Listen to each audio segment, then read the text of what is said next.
know which to follow.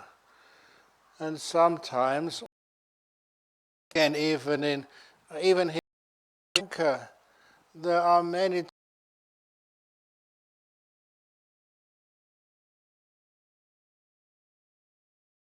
which ones which ones are not the right path. And one has to be, because sometimes the path which is the easy path, the one which is the shortcut, are the ones which many people like to follow. But I've always had a lot of shortcuts. Even one of the early trips I made here to Sri Lanka, the person who had invited me decided to let me give a talk over in Kandy. Me to Kandy, I gave the talk, and then he decided to drive me back from Kandy into by himself in his car, all his friends and relations.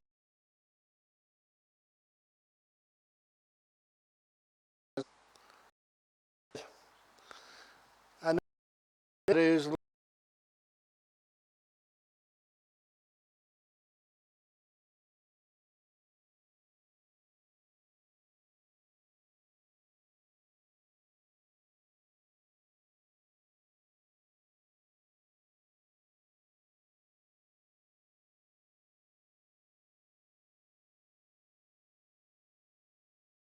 think.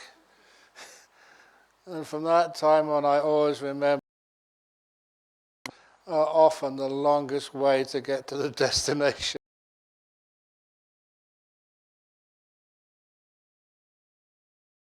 Every time you read in the only real way to get what the practice of meditation and wisdom is to follow the Eightfold Path. Boring, and you may have heard it before, but that is always the best of paths. The Eightfold is the quickest and most direct, and that's said in so many places. So that Eightfold Path, I've been talking about how to overcome the hindrances.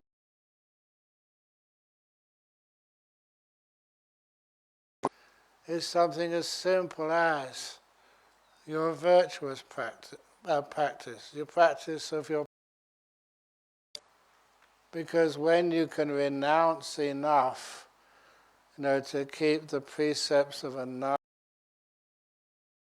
the 8 precepts, the 5 precepts, once you can start to keep those, there's a certain amount of renunciation is necessary, and restraint of what you would like, but you realize that's not very helpful for the path.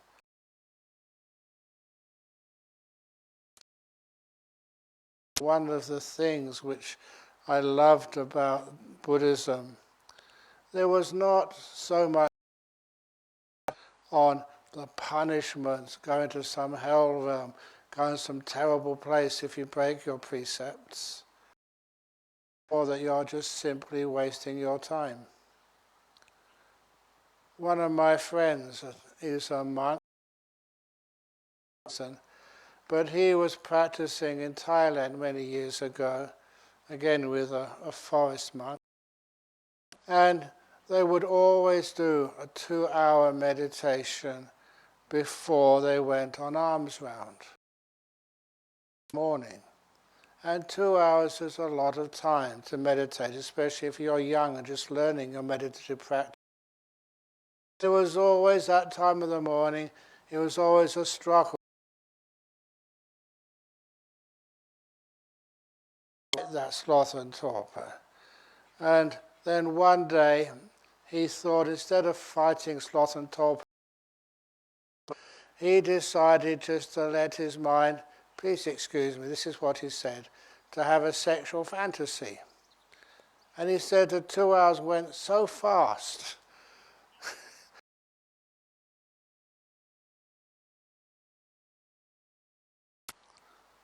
And when he finished though, he felt very guilty. But more than that, his teacher did have some psychic powers. So you better be very careful. Something like that in front of a teacher who knows what you're thinking. And sure enough, just before they could leave the sala, the meditation hall, his teacher stood up and walked right over to him. And he thought, uh-oh, my teacher has known what I've been doing. As they say in the West, I'm back. His teacher just came to him, looked over at him, and just been wasting your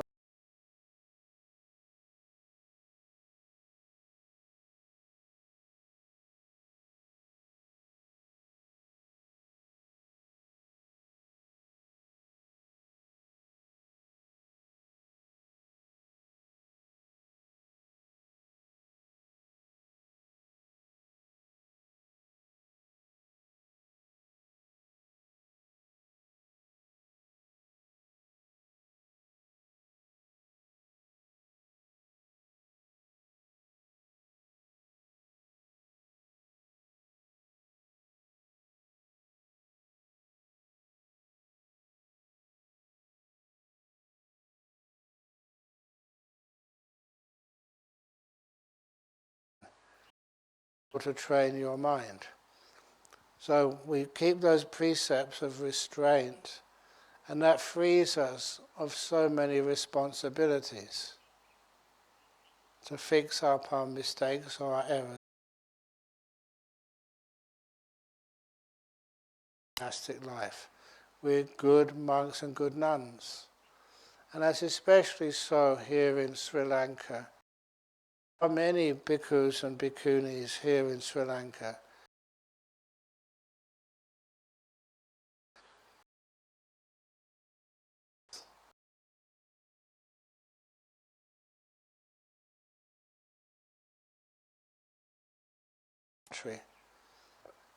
You inspire people that even though you may have some parents who are extremely wealthy, and a good example of that, I knew many, many years ago, he was senior to me, and he came from Canada. He was extremely wealthy. Him in Thailand. And this is check for 1 million, no questions asked.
the border with it.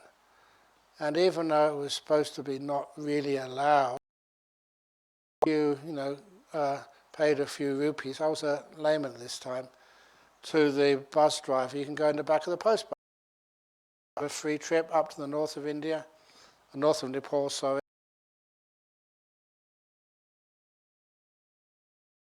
Some lunch. And just for exercise, we did to the top of that hill, the clouds parted. And you can see the whole range of the Himalaya mountains from the east to the west. It was breathtaking. So you know what I did? I realized I'd left my camera in the bus. So I ran down the hill as fast as I could, ran up as fast as I could, and I was really heavily breathing at the end. And as soon as I got to the top of that hill, the clouds closed in. I'm sure it was marvelous to teach me how to capture such things. You can't photograph deep meditation. Up. They arise, they teach you, change you, but you can't photograph it and keep it. So many of those photographs, because I consider them to be burdens, something you have to keep somewhere, someone which what are you doing? Don't you all realize that this body, the Rupa Kanda, is subject to disease? It's a thorn, it's a tumour, it's not to do fine. But you cannot keep the past.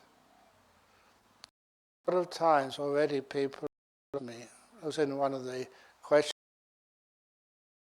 done something in the past and you may be kind of embarrassed about it. You may have done something which wasn't appropriate, and it keeps up sort of into your meditation. And because you go and get to do some teachings in, and one of those parts of society is in psychology conferences. And there is an organisation over in Australia called the Australian Association of Buddhist Counsellors and Psychotherapists, ABCAP it's called. And so when I was invited over there to give some Buddhist interpretation to psychology techniques, especially the of negative memories from the past. Then I gave the simile of if you do have some negative experiences from your past, standard practice is to write them down. So you're actually acknowledging them. You're making sure they're clear. You're being honest. Writing it down clearly in detail helps that. But that was well known. Buddhist spin on this, a practical method. And I said sometimes people have got so many things you're not really happy with from the past, things which were mistakes. Sometimes paper is not enough. So, and paper can be expensive. So I said there's a type of paper which is very long and very cheap and very appropriate to write down. And that is called toilet paper. It's really long. If you unroll a roll of toilet paper, it's many, many feet long. But then to make sure when you write it down on a piece of toilet paper, use the right colour ink, which is best is dark brown. And this is not a joke, it's funny, but it actually works. So write it down on toilet paper with a dark brown felt pen. And then, of course, just writing it down is only one thing. Then you have to go and do a ceremony, the letting go ceremony. And there's actually a little temple all over the place where you can do that in. And it's called the toilet, the restroom, the toilet cubicle, the WC. And so you go in there, and then you read out what you've written down to remind yourself of it. Do for the ceremony to let it go. You put it in the bowl, and you press the button. And it goes out of your life.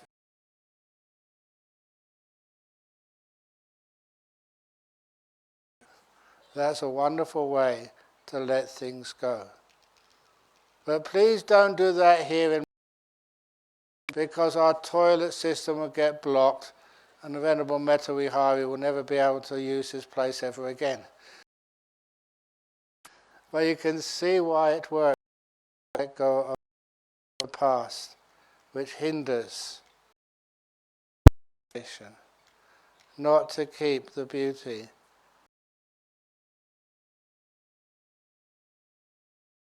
of both. Then when you're free of both, then you're simple. It's like you're going in carrying no burdens, light and free. For those of you who saw me arrive,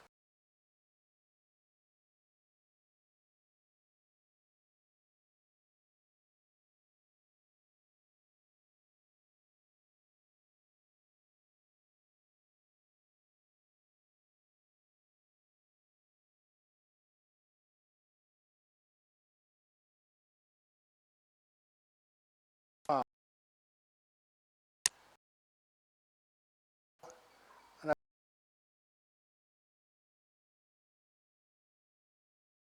very often go through areas that stops you. They don't just ask what's under my robe in my belly.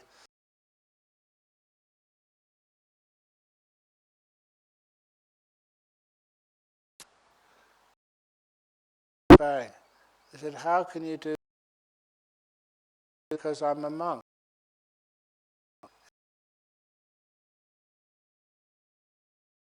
Muslim country like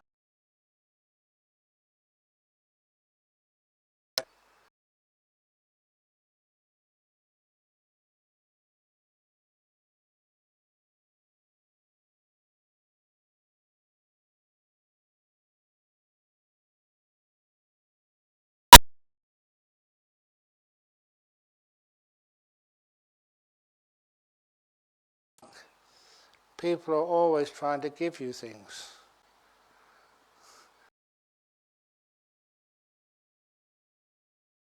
Give me more gifts than I had when I came into this place. That's why I always feel it important gifts. On to someone who needs them much more than I.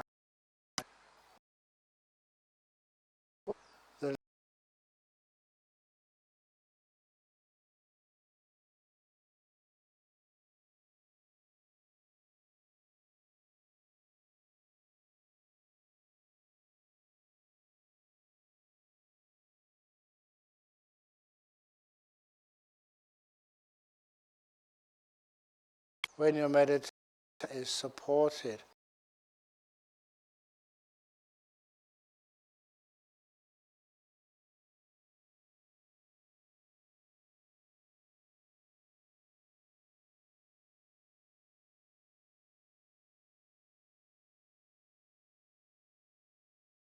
mindfulness, but that mindfulness will always be just quite weak, simply because what supports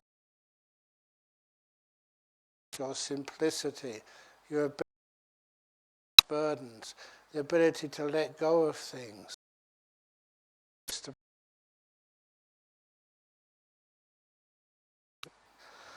That is not. Got lots of responsibilities.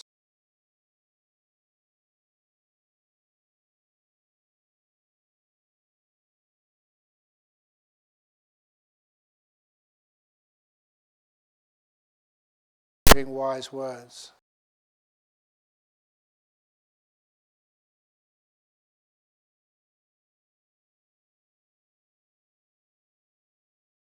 They all know and realize by now that whenever I give a talk, I have no idea what that talk is going to be as it comes, without an. It's a very wise.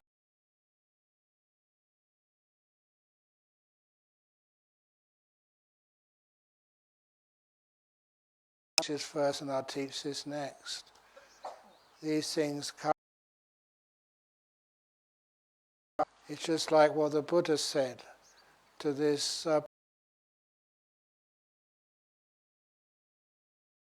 making chariots, like a vehicle engineer. And the Buddha told him, if you have to give chariots, and what's the best way to build them and drive them,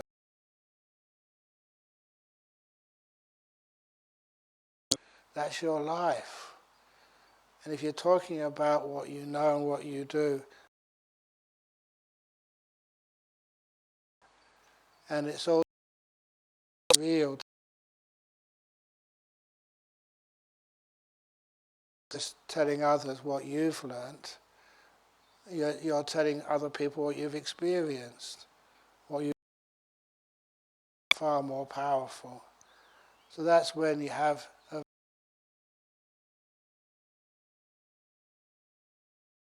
meditation and wisdom as well. But it's not just for.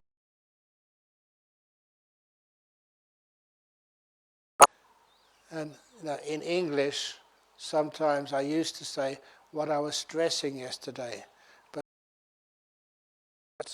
which monks are not supposed to have any stress, so I don't even use that.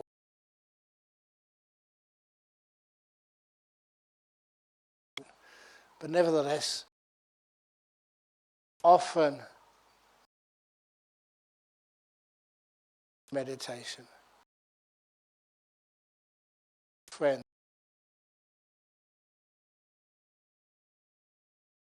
that you can the sorts of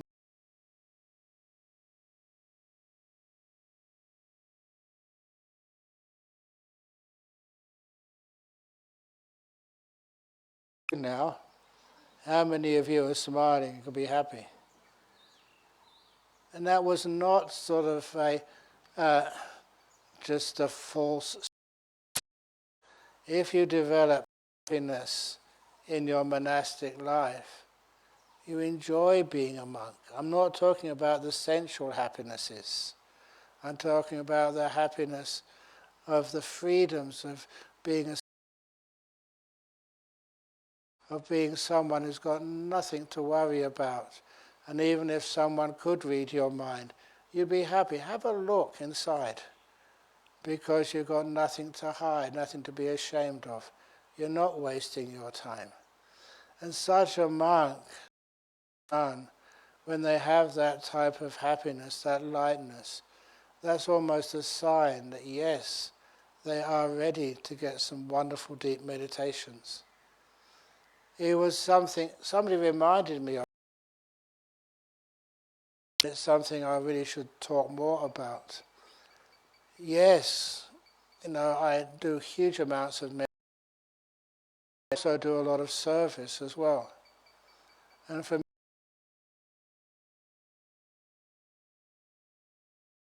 others, is that going to lessen the amount of.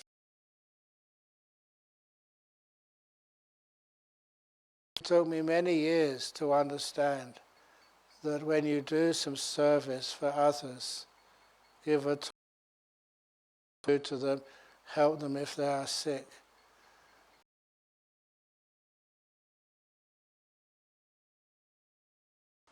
it's not what you're getting, it's not your improvement, it's not my practice. It is a duty. If you do that with the right attitude, that brings you so much happiness and joy. You're being of great use to your friends and sisters in monastic life. That's one of the reasons. Later I keep looking at him, how hard he is working. A huge amount of hard work. And I think this is going to be parlayed, invested into your meditation later on. Treat when he has a few days off, which I hope he does. Then when he sits down, he finds that the meditation was before. Why? It's because he's been letting go, renouncing what he would love to do, be of service to each one of you who cannot understand English. And so many times that has happened to me in my monastic, just out of kindness, doing some service from some other monks. And as a result of that, I thought I'd be really, the opposite happened. A great boost of energy and lovely meditations afterwards. And a good was in the forest tradition in Thailand many, many years ago, that if you wanted to full ordination, you had to make your own set of 3 robes, not buying it from a shop. Lay people, you had to have the white cloth, measure it out, the 3 robes, the Sangati as well, and then dye it.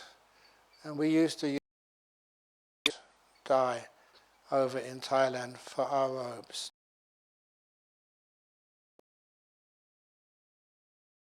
A group of 3 monks, actually 3 novices, they were preparing their robes for the, and they were supposed to do it by themselves. But they'd been up without sleep for 2 days, over 48 hours, just preparing their robes and preparing the dye. And one evening, the meeting had finished, I had just this bout of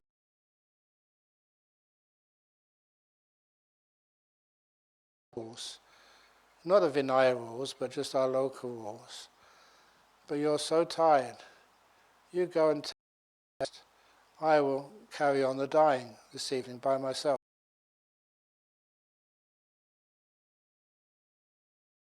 They were off so quickly, they disappeared.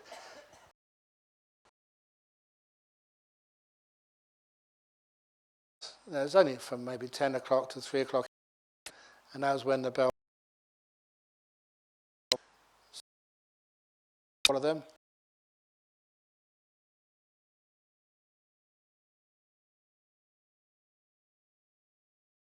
eating.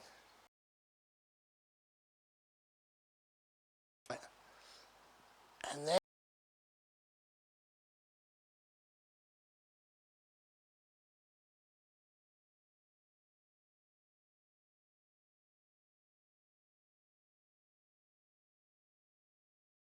sometimes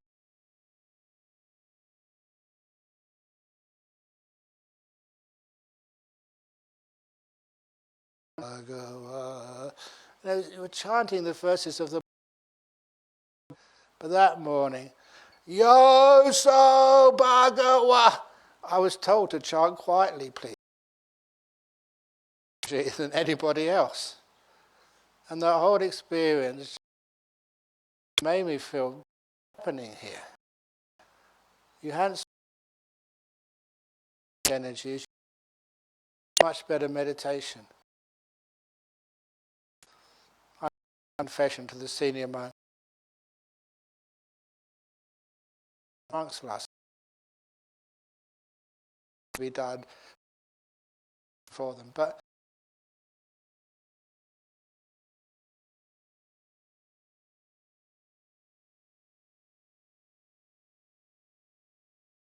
and then he explained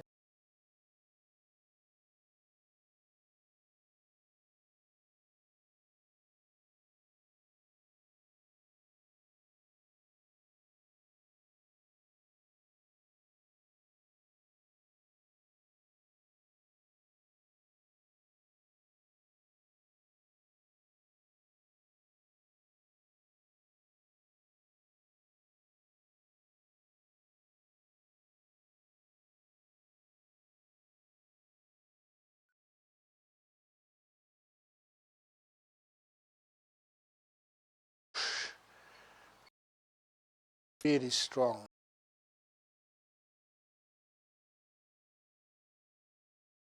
It's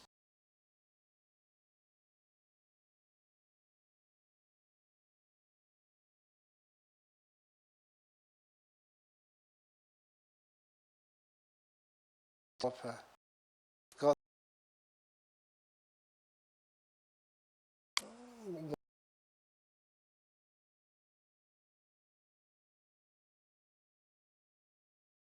the pain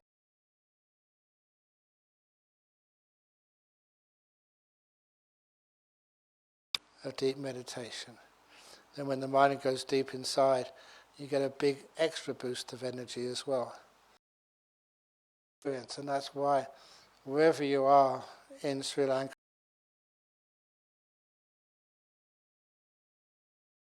need some assistance, please give it to them. Give it to them as beautiful feeling, they need it. And you're sacrificing for somebody else. And that gives you this big boost.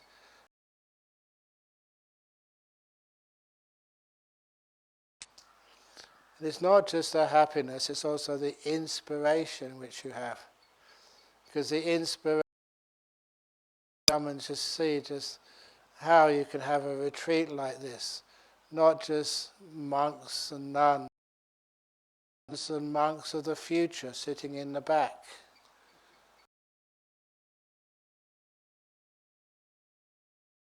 I think I told you in one of the interview sessions that there is a big danger for people.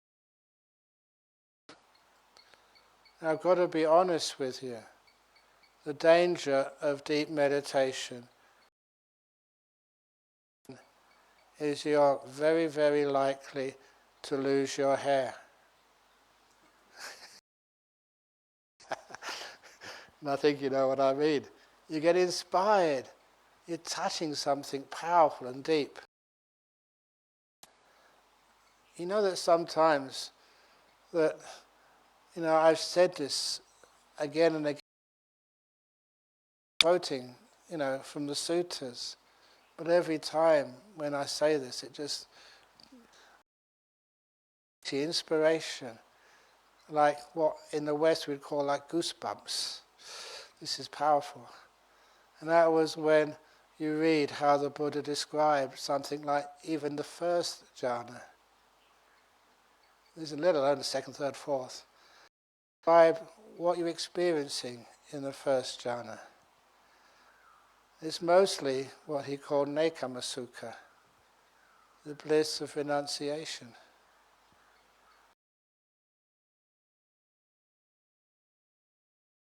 Sambodhi sukha. And once I read that, that's enlightenment.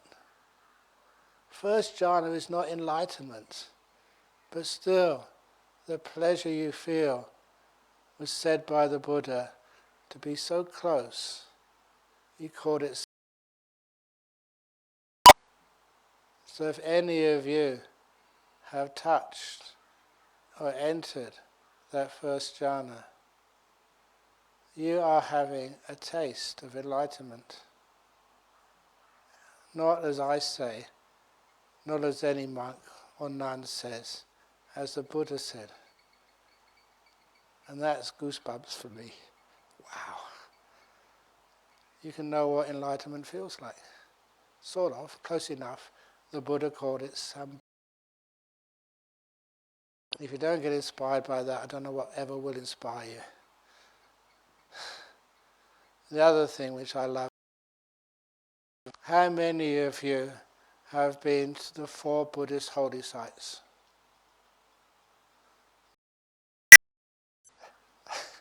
Always be a bit careful when I ask a question where the Buddha spent so much of his life. I don't mean like Savatthi or the Vulture's Peak. The places where the Buddha spent were the first jhana, the second jhana, the third jhana, and the So if you want to visit the Buddhist holy places, they are much more unauthentic than any physical place on this planet. To go on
who was his driver.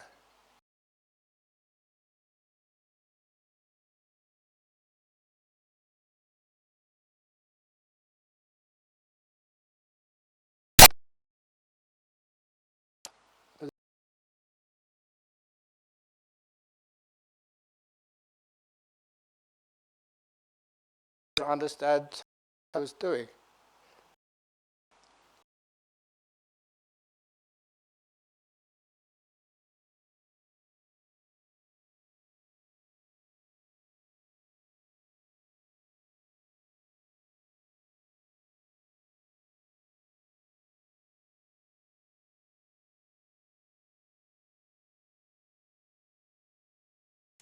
Having other days, no, keep out, I'm not ready, it's not tidy enough for you. But having come out of a nice deep meditation, I was quite happy.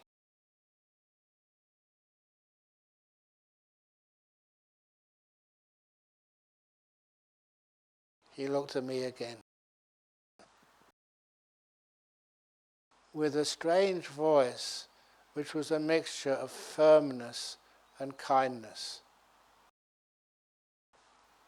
He said to me, still keeping eye contact, "Why?"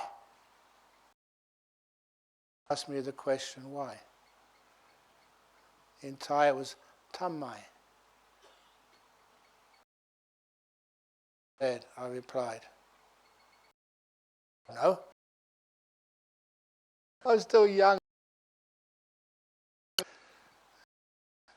And was he burst out laughing? You did something wrong.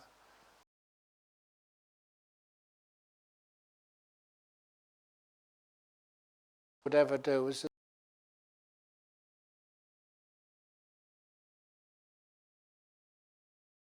stupid.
Suttas.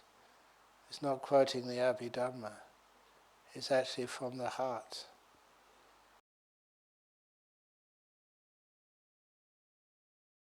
Reasons why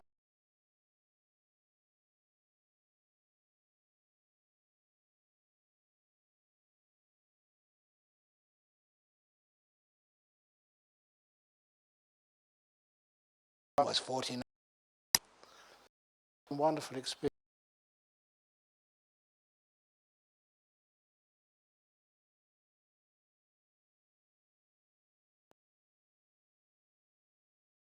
Talking about this morning. 10 minutes to talk about the fifth hindrance, which I never covered. And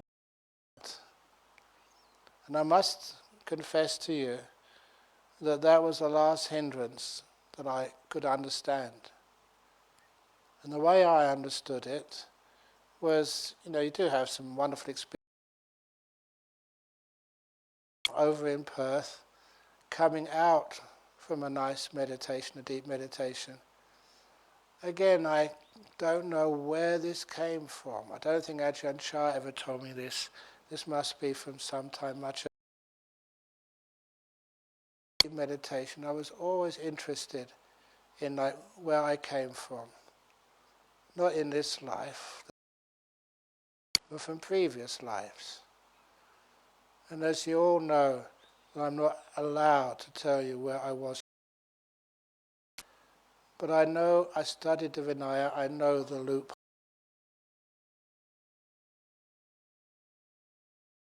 Something which can be inspiring. So I decided, still with no, I asked myself, what is my earliest memory?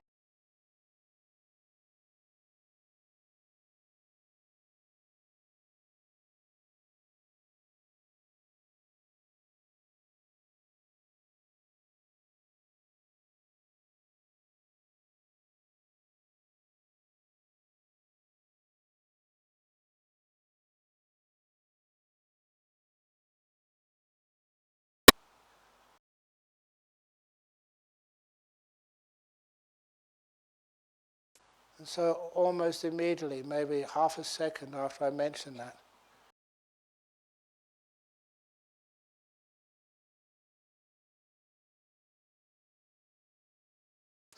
was I was a baby. Pram. It was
tested out, this clarity, this assurance, this actually was real.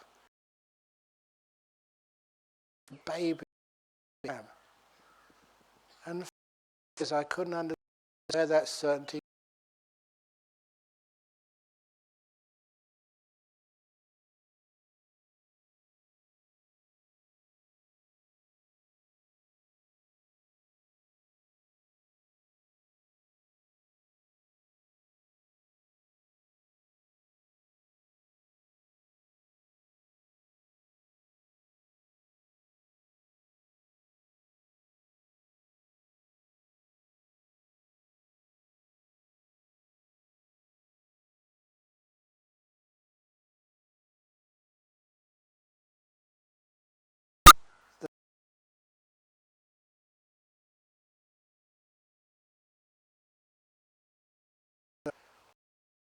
And the 5 hindrances, and especially the 5th hindrance, actually,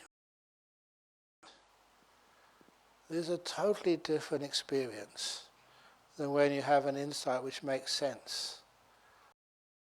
It's still there, even in a small way.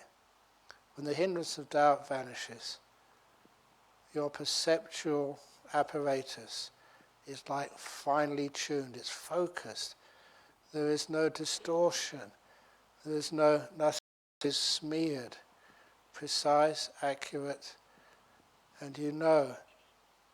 And I still to this day I can't really describe it accurately in English, except to say that you know that there is no doubt there at all. What you're experiencing is accurate, it's real. And I also mention that because the next couple of talks I'll start talking about what happens when those 5 hindrances are gone in meditation. When you get into the deeper meditation, you have things like nimittas, these lights in the mind. Okay? So one of the things teaching about nimittas is that they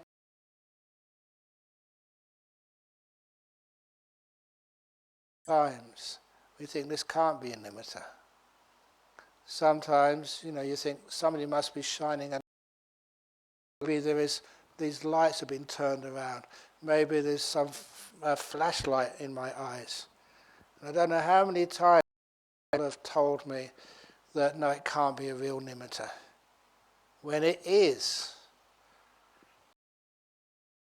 Reasons why, for those people who have been to my meditation retreat centre in Perth, all the windows are very high up and they've got shutters over those windows. So the sun cannot shine in. And so if anybody has an experience of not being nimitta, I ask them, what else could it be? There's no way the sun can shine in this brick hall. And that's why I do that. If somebody said, oh, it must be a flashlight somewhere. Eye shades, which you put over your eyes when you meditate. So look, you've got an eye shade on. Flashlight right in front of your eyes, you wouldn't be able to see it because you've got these eye shades on.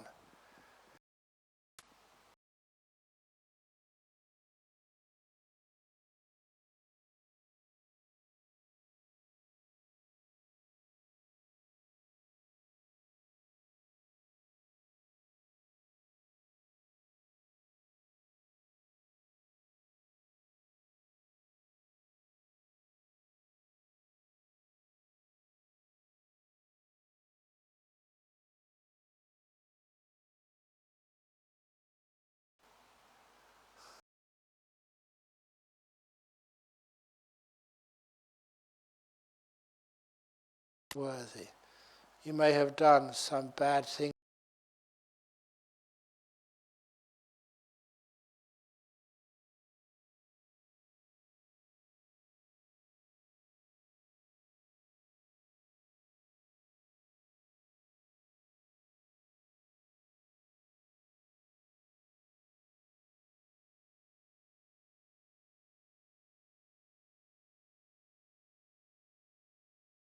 Don't destroy your own